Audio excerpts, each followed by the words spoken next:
It's been over a month since I got the 43-inch TCL P7K, and it's the first QLED TV that I've ever had.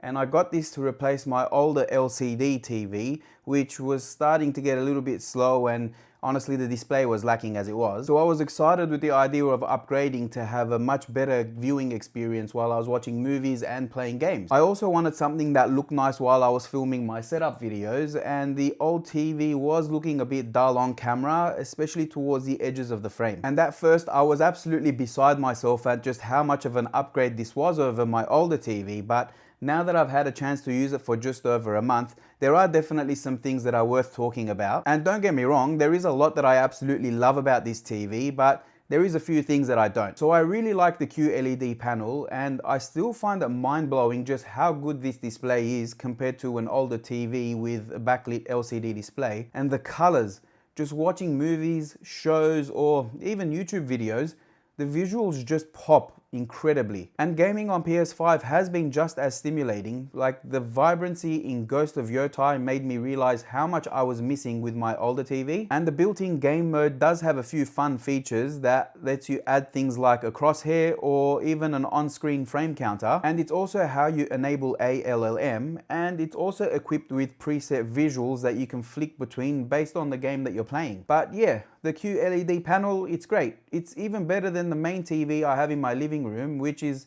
also probably older than what I replaced this one with. I mean, even just having the P7K on in the background while filming, it doesn't look washed out anymore. It finally looks like it's all come together. And being a Google TV, it's pretty fast. Like, this thing turns on almost instantly, as it's always pretty much on standby mode, and apps load fairly quickly too. And you can easily switch between streaming services with the dedicated buttons on the remote. Once you're in your home screen section, that all taps into all of your connected streaming services, and it'll also allow you to launch content directly through here. You can even sign into multiple accounts, which is handy for families, as it lets you set up your own preferences and provides recommendations based on your individual profiles. The TV's got 3 HDMI 2.1 inputs, so I can have my console and PC connected all at the same time, and I can still add a soundbar in the future, or perhaps another console. Oh, and another thing I really wanted was Apple AirPlay in my new TV, and this feature has been pretty cool to have. I do edit a fair amount of my work on my MacBook, so now I can view exported files on the TV to see how it looks before uploading, which makes it quicker to do that instead of grabbing USB sticks and transferring files. But look, it's not perfect. Like, there are some things that are more annoying than anything else, starting with the audio, which is incredibly loud, and that's generally a good thing, but it can be annoyingly loud even when it's set to level 1. This can be a problem for those who want this as a bedroom TV, but there is a fix for it. You will need to head into audio settings and change audio processing from the auto setting to either DTS, or you got to turn it off altogether. And I mean, it is a bummer to do this because these are intended features to improve your audio, but with these on, it can be too loud for nighttime listening. The TV supports HDR, but without getting too deep into it, the HDR just looks desaturated and washed out in my opinion. Like, have a look at this here in Ghost of Yotai with HDR on, and then have a look at the same scene with the HDR off. And through the game mode, it's also set to RPG for more vibrant colors, but still, I mean, I don't know about you, but I think having it off does look a lot better. Another thing is the remote, which is both Bluetooth and IR function mixed, but you can't power the TV on or off with Bluetooth. You need to point the IR receiver to the TV like a traditional remote, and it's not a big deal or anything, but once you do power it on, you can pretty much control the whole TV without pointing the remote at it. However, in my experience, the Bluetooth functionality has disconnected from the TV a few times, and it's required complete repairing. Then there was the motion clarity with this TV. I didn't think it was going to be much of a difference, to be honest, but that's pretty good.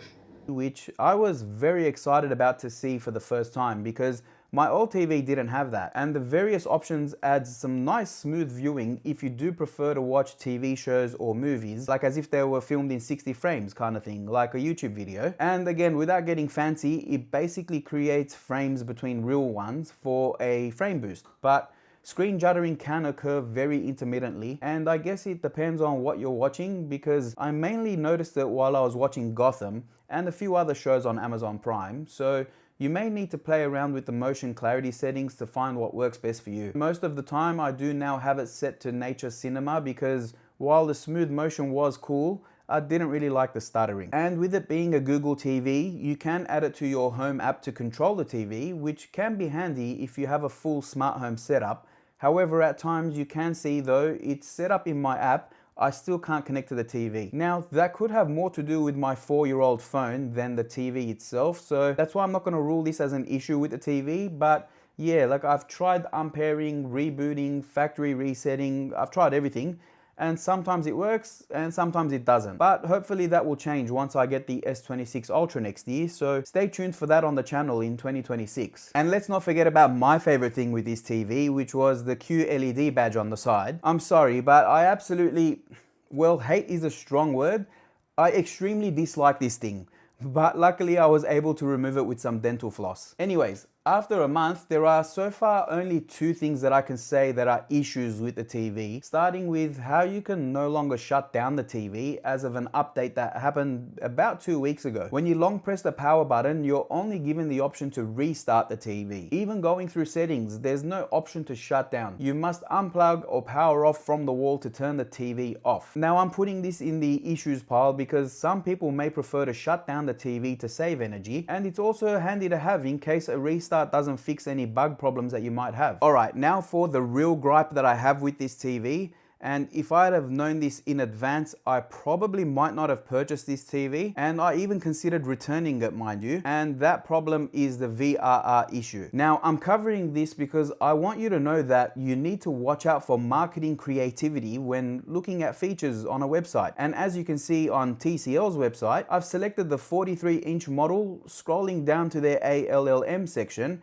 it states, ALLM and VRR work together to deliver a smoother, more responsive console experience. Now imagine my surprise when I went to go enable ALLM and VRR on my PS5 console and it said VRR is not supported on this TV. I was absolutely livid. A quick explainer, VRR synchronizes your TV's refresh rate with your console or PC's variable frame rate to eliminate screen tearing and stuttering during any frame drops. As it turns out, the P7K model only supports VRR on 55-inch and above models, and even then, it's only up to 1440p at 120 Hz, unless you go for 85 inches or bigger. Only then it's 4K at 144 Hz. Now I'm not having a dig at TCL, right? At the end of the day, it's on me to have looked more into this, but you'd expect that when you have a specific model chosen, that they'll have model specific information on their website rather than generic information that applies to all models. So for this reason, I'm going to move my PS5 back to my desk setup instead, where I recently upgraded the monitor to an LG OLED